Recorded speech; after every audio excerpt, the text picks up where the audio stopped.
Итак, решили вы себе установить эмулятор привода для вашей Dreamcast. Отличное решение. Механика приводов неизбежно стареет, новых не производится, а 20-25-летние консоли стоят не очень дешево. GDM при этом не требует каких-либо умений и квалификаций для установки. Лишь отвертка, прямые руки и немножко вашего времени. Вытаскиваем привод, ставим на его место плату GDM, установив комплектные стойки как упоры.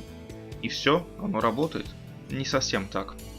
После установки GDM со временем возникают несколько проблем, которые приведут к нестабильной работе вашей Dreamcast, а также к сокращению срока ее службы. В первую очередь замечу, что у меня клон оригинального GDM, купленный на AliExpress. Контактная группа, которая подключает плату к самой консоли, явно изготовлена не специально для GDM, а взята от какого-то другого устройства. На некоторых экземплярах они могут быть неправильно обрезаны, из-за чего может пропасть одна пара контактов. Для работы GDM они не важны, однако это приводит к постоянному перекосу платы и зависанию консоли. Следите за этим и при обнаружении проблемы требуйте возврата денег или же ищите способ максимально жестко крепить плату в корпусе, чтобы исключить даже минимального люфта. Но даже при отсутствии этих проблем и установке комплектных упоров Dreamcast с GDM может иногда зависать, перезагружаться или консоль не будет загружаться вовсе. Причем после перезапуска зачастую проблема решается на какое-то время полностью. Я заметил, что комплектных упоров не хватает для хорошего фиксирования платы эмулятора привода в корпусе.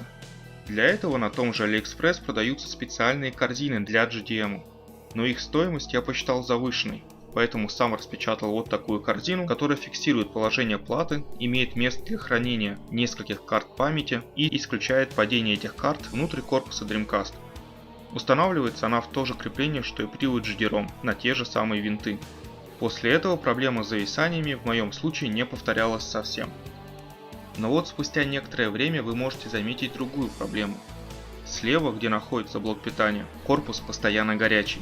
А если вы играете продолжительное время, 2 или 3 часа подряд, консоль может даже выключиться или зависнуть. И хорошо, если после остывания она включится. Да, блок питания греется ненормально сильно. Если вы это наблюдаете, то вы столкнулись с третьей проблемой GDM. Блок питания Dreamcast принимает на вход напряжение 220 вольт, или 110, если мы говорим о консолях для Японии или Северной Америки. Начинка же консоли не предназначена для работы с высоким напряжением. Электроника Dreamcast работает с напряжениями от 3 до 12 вольт. Да, разные компоненты используют разное напряжение. Привод, например, работает при 12 вольтах. При этом GDM достаточно меньшего напряжения. Вот только блок питания в консоли спроектирован специально под определенные потребители в приставке. Уменьшается потребление, излишки уходят в паразитный нагрев. Конечно, это все крайне упрощено, и я объясняю достаточно примитивно, но думаю, смысл понятен. Я умозаключил, что в схемотехнике блока питания предусмотрено несколько линий понижения напряжения, а значит будет несколько стабилизаторов напряжения, к которым будет закреплено охлаждение, и его можно будет легко найти. И да, их мы можем наблюдать на плате. Значит, необходимо найти электрическую схему этого блока питания, посмотреть, какой за какие напряжения отвечает, какие элементы его обвязки необходимо убрать и что мы попутно потеряем. То есть мы убираем лишнее преобразование напряжения и приводим к GDM сразу требуемое количество вольт. Тем самым снижаем нагрев. Также я подумал, что если это действительно так работает, то это делали уже давно и много раз. Значит, в сети будет много информации по этой задаче.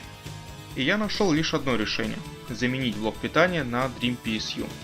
Да, он собран на современных компонентах, компактнее, имеет более высокий КПД и гораздо меньше греется.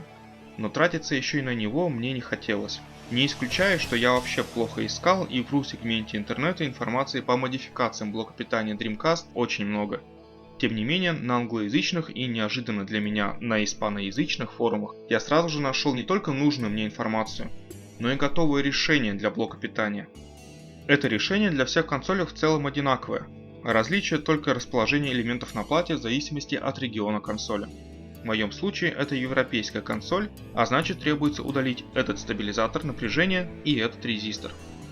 Для этого мне потребовалось место, поэтому в процессе не снимал, только фотографировал финальный результат. Итак, после внесенных изменений запускаем, все работает и да, греется существенно меньше. Отлично. Но как можно догадаться, удаление линии 12 вольт не проходит бесследно. Во-первых, что очевидно, GD-ROM больше не заработает. Если вы захотите вернуть его в свою консоль, придется резистор и стабилизатор распаять обратно на свои места. Во-вторых, из-за этой модификации вы лишаетесь RGB видеовывода, потому что для его работы требуется как раз 12 вольт. Композитное видео, S-видео и VGA работает так же, как и раньше. Но вот снова, поиграв длительное время, вы понимаете, что греться-то блок питания стал меньше, но все еще греется, а из выдува системы охлаждения идет не то чтобы горячий воздух. Что ж, это четвертая проблема HDM. Дело в том, что привод установлен в консоли так, что перекрывает собой половину корпуса, и для вентилятора выдува образуется что-то вроде турбины. Это позволяет тянуть воздух по всему блоку питания и больше нигде его не захватывать. Без этого эффективность выдува горячего воздуха существенно снижается. Есть два способа решить эту проблему. Первый самый быстрый и дешевый. Берете плотную бумагу или картон, гнете по форме изгиба этой части корпуса и устанавливаете перед GDM. Не эстетично, но очень эффективно. Второй способ – заказать вот такую стенку все на том же AliExpress. Я опять же посчитал его дороговатым и распечатываю сам. Розовая она просто потому, что я так захотел. Устанавливаем верхнюю половину корпуса и консоль можно собирать. После всех этих внесенных изменений моя Dreamcast без проблем загружается, не зависает, спокойно переживает перенос с полки на полку, не перегревается даже после нескольких часов работы. А в выдуве системы охлаждения воздух явно горячее комнатной температуры. Если вы собираетесь ставить GDM, я настоятельно рекомендую все те же модификации. Ссылки на информацию по этим модификациям я оставлю в описании к видео. Все эти изменения занимают совсем немного времени, но позволят значительно сохранить ресурс железяки от Sega.